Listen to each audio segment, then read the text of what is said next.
नमस्कार, मी कल्पना. माझ्या चॅनलवरती तुमचं खूप खूप मनापासून स्वागत करते. आज आपण टिफिनची रेसिपी बघणार आहोत. तर टिफिनची रेसिपी बघताना गवारीच्या शेंगाची भाजी ही रेसिपी आज आपण बघणार आहोत. साधी सोपी आणि खूप कमी साहित्य आणि खूप कमी मसाले, अगदी साधी सोपी रेसिपी आहे. तर चला रेसिपीला सुरुवात करूया. तर इथे आपण शेंगा घेतलेल्या आहेत. तर आपण इथे हे शेंगा घेतलेले आहेत. आधी निवडण्याच्या आधी स्वच्छ धुवून घेतलेल्या आहेत. तर आता आपण शिजवून घेणार आहोत. शिजवण्यासाठी इथे कढईमध्ये पाणी गरम करण्यासाठी ठेवलं होतं. पाणी गरम झालं की त्याच्यामध्ये आपण ह्या शेंगा टाकणार आहोत. हे अशासाठी की आपण जेव्हा भाजी करतो तेव्हा पाणी टाकण्याची गरज नाही आणि आपल्या खूप वेळ असं शिजवण्याची गरज नाही, आधीच शिजवून घेतलं की. तर इथे आपण ह्या शेंगा छान अशा शिजवून घेणार आहोत. शिजवताना थोडंसं मीठ टाकायचं, अगदी जास्त नाही टाकायचं, थोडंसंच टाकायचं, कारण त्याला चव छान येते. हे शेंगा शिजतात तर मग आत पाण्यासोबत आतपर्यंत छान अशा शेंगाला मीठ लागलेलं असतं, त्यामुळे त्याची भाजीची चव जास्त येते. तर इथे आपण छान असे शेंगा शिजवून घेणार आहोत. तुम्ही बघू शकता इथे बऱ्यापैकी आपल्याला पाणी तेवढंसं लागलेलंच आहे आणि शेंगासुद्धा आपल्या छान शिजलेल्या आहेत आणि थोडेसे फुगलेले आहेत. तर इथे आपण हे शेंगा काढून घेऊया. तर इथे आपण हे शेंगा काढून घेतलेले आहेत एका पातेल्यामध्ये, कारण ह्या शेंगा आपण ज्या कढईमध्ये शेंगा शिजवल्या त्याच कढईमध्ये आपण भाजीला फोडणी देणार आहोत. तर इथे पण गॅसवरती कढई ठेवलेली आहे आणि तेल टाकलेलं आहे. तेल छान गरम झालं की आपण इथे मोहरी टाकली. आता मोहरी छान तडतडली की त्याच्यामध्ये आपण टाकायचं मोहरी आणि जिरे, छान तडतडू द्यायचं. जिरेसुद्धा छान असे फुलले त्याच्यानंतरच दुसरं काही टाकायचं, त्यामुळे काय होतं की चव छान येते आणि जिरेसुद्धा तळले जातात. जिरे आपले फुलले की इथे आपण 5 ते 6 लसणाच्या पाकळ्या छान अशा कुटून घेतल्या आणि त्या इथे टाकलेल्या आहेत. तर आता इथे आपण छान असं तळून घ्यायच्या, कच्चाच लसूण नाही ठेवायचा. आधी लसूण छान तळून घ्यायचा आणि नंतर बाकीचे मसाले टाकायचे. आता इथे आपण तेलातच मसाले टाकलेले आहेत. इथे मी थोडीशी हळद घेतलेली आहे आणि थोडीशी अंबारी मसाला घेतलेला आहे. जर तुमच्याकडे काळा मसाला असेल किंवा कुठलाही तुम्ही जो भाजीला नेहमी वापरता तो मसाला टाकायचा. आणि ते थोडंसं मिरची पावडर टाकलेलं आहे. तर त्याचं प्रमाण थोडीशी हळद टाकलेली आहे आणि मिरची पावडर म्हणाल तर 1 चम्मच आणि काळा मसाला किंवा अंबारी मसाला 1 चम्मच असं टाकलेलं आहे. तर इथे आपण हे मस्त मसाले तळून घेतलेले आहेत. तेलात मसाले तळले की भाजीची चव छान येते आणि भाजीला मस्त असं तेल सुटलेलं दिसतं. अगदी जास्त कमी तेलामध्ये सुद्धा आपल्याला छान भाज्या करू शकतो.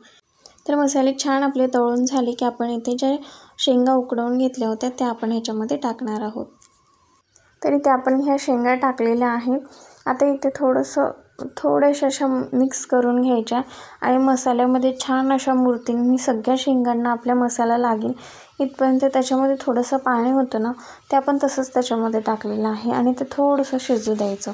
तर आता इथे आपण शिजतानासुद्धा मीठ टाकलेलं होतं, त्यामुळे मीठ टाकताना थोडंसं कमी टाकायचं किंवा त्याला जेवढी गरज आहे तेवढंच टाकायचं. कारण कसं होतं की आधी मीठ टाकलं आणि परत मीठ टाकलं की मग ते खारट होईल. त्याच्यापेक्षा आधीचं मीठ आणि आत्ताचं मीठ किती लागते त्या प्रमाणात मीठ टाकायचं. तर इथे आपण छान शेंगा मिक्स करून घेतलेल्या आहेत. त्यात आपल्या मसाल्यामध्ये छान शेंगा मिक्स झाल्या. थोडा वेळ आपण हे शिजू दिलं तर ते शेंगदाण्याचा कूट टाकायचा. शेंगदाण्याचा कूट आपण आता लगेच टाकल्यामुळे काय होतं, आपल्या शेंगा आधी शिजलेल्या आहेत, त्यामुळे काय होतं की थोडंसं जे पाणी आहे ना त्याच्यामध्ये हा कूटसुद्धा छान शिजला जातो आणि शेंगासुद्धा आणि कूट शेंगांना छान लागला जातो. त्याच्यामुळे थोडंसं पाणी होतं, त्याच्यामध्येच आपण शेंगदाण्याचा कूट टाकला तर तुम्ही बघू शकता पूर्ण पाणी ॲब्झॉर्ब झालेलं आहे, थोडंसंसुद्धा पाणी दिसत नाही आहे. त्यामुळे आता हे सगळं आपण छान शिजवून घेणार. अगदी खूप शिजवण्याची गरज नाही, एखादा मिनिट आपण हे शिजवून घेणार आहोत. किंवा आपण इथे झाकून ठेवलेलं नाही किंवा काहीच नाही, तुम्ही झाकूनसुद्धा ठेवू शकता. पण इथे आता आपण शेंगा आधी शिजवून घेतल्यामुळे अगदी जास्त शिजवण्याची गरज नाही, त्यामुळे इथे झाकून वगैरे ठेवलेलं नाही. तर असंच तुम्ही एखादा मिनिट शिजवून घेऊन गॅस बंद करू शकता. तर इथे आपली भाजी तयार झालेली आहे. तर त्याच्यावरती थोडीशी कोथिंबीर आपण टाकणार आहोत. तर कोथिंबीर गवारीच्या शेंगामध्ये आवडत असेल तर टाका, नाही टाकली तरीसुद्धा चालते. तर आहे की नाही साधी सोपी आणि सरळ रेसिपी. खूप काही आपल्याला टिफिनसाठी करायची असेल तर झटपट रेसिपी होते. आपण इतर काही काम करेपर्यंत आपल्या शेंगा शिजवून होतात आणि भाजी फोडणी टाकली की एक ते 2 मिनटं जास्तीत जास्त आपल्याला शिजवून घ्यावी लागते. तर टिफिनसाठी झटपट तयार होणारी गवारीच्या शेंगाची भाजी आपली तयार झालेली आहे. तर इथे आपण गॅस बंद केलेला आहे आणि 1 मिनिट किंवा 2 मिनटं फक्त झाकून ठेवलेली आहे. तर आता आपला गॅस बंद केलेला आहे.